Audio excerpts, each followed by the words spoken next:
नमस्ते. आम्ही सगळे हे पर्यटक श्रीनगरमध्ये आहोत आणि कालपासून इथे आम्ही अडकलो. काल जो काही हल्ला झाला त्याच्यामध्ये आम्ही पुण्यातले 12 जण आहोत. हे नाशिकचे आहेत आणि ही फॅमिली अहमदाबादची आहेत. असे अनेक जवळजवळ 60 ते 65% पर्यटक इथं अडकलेले आहेत. कालचा हल्ला झाल्यानंतर आणि बातमी आल्यानंतर सगळे प्रचंड घाबरलेले आहेत. मला प्रशासनाला एवढंच सांगायचं की कृपया इथनं विमानाची सोय तातडीने करावी. आमच्यासोबत एक टुरिस्ट इथले आहेत की ज्याप्रमाणे हल्ला झाला म्हणून आम्ही सगळे भयभीत झालो, पण इथल्याच टुरिस्ट लोकांनी या नाशिकच्या फॅमिलीला स्वतःच्या ते आहेत भैया, आपका नाम क्या है? आदिर भैया म्हणून आहेत. हे यांचे ड्रायव्हर आहेत इथले पर्यटन टुरिस्ट पर्सन. यांना यांच्या घरी नेलं, जेवायला घातलं आणि सुखरूपपणे या हॉटेलमध्ये सुरक्षितपणे आम्हाला ठेवलेलं आहे. या हॉटेलमध्ये नाही म्हणलं तरी 101 जण पर्यटन अडकलेले आहेत. काहींच्या फ्लाईट उद्या आहेत, परवा आहेत, 13 आहेत. परंतु आजच ही सगळी मंडळी इथनं सुखरूपपणे विमानतळावरनं स्वतःच्या घरी गेली पाहिजेत.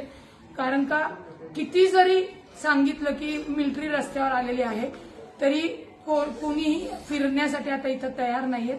आणि हे जे काही टुरिस्ट ऍक्टिव्हिटी आहेत यांनी जी काही मदत केली यांना ती शब्दात सांगू शकत नाही. कारण का हे रडायला लागलेले आहेत, कारण यांचा धंदा पूर्णपणे बुडालेला आहे. इथं कुणी आता पर्यटक येणार नाही. त्यांनी गाड्या वगैरे सगळ्या लोनवरती घेतलेल्या आहेत आणि अक्षरशः रडतायत की आता यांच्यापुढे बेरोजगारीचं खूप मोठं संकट आलेलं आहे. इथून पुढे यांना कुठलाही व्यवसाय मिळणार नाही आणि यांच्यावर खूप मोठी बेरोजगारी येणार आहे. ज्यांनी कोणी हा हल्ला केला असेल तर अत्यंत दुर्दैवी, अत्यंत निंदनीय. आप भी बोलिए, क्या बोलना है आप? ये जो भी हुआ बिल्कुल अनफॉर्चुनेट एक्ट है, होना नहीं चाहिए था. वो तो वहाँ पे मासूम बच्चे थे फैमिलीज के साथ, वो तो यहाँ पे वेकेशंस के लिए आए थे, हमारे साथ यहाँ एंजॉय करते थे. अपना भी घर चल रहा था, वो भी एंजॉय कर रहे थे. यहाँ की मोस्टली जो इकोनॉमी है इसी टूरिज्म पे डिपेंडेंट है. अब ये जिसने भी किया वो जानवर ही होंगे, वो तो इंसान नहीं होंगे. पूरी इंसानियत का कत्ल है ये तो होना नहीं चाहिए था. अब तो इसका रिजल्ट हमें तो भुगतना पड़ेगा ना, जो भी इसका आउटकम आएगा. क्योंकि गलती एक करता है, बदनाम पूरे सारे लोग हो जाते हैं. अब तो क्या करेंगे?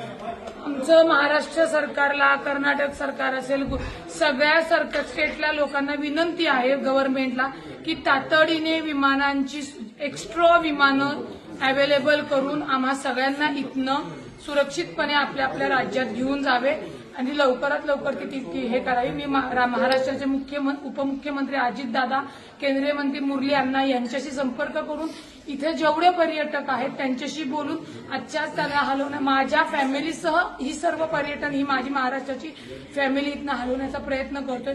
कृपया आम्हाला जास्तीची विमानं इथे तुम्ही उपलब्ध करून द्यावी एवढीच विनंती आहे. सगळी लहान मुलं आहेत आणि ही कळकळीची विनंती आहे, तातडीने आपण ही सोय करावी.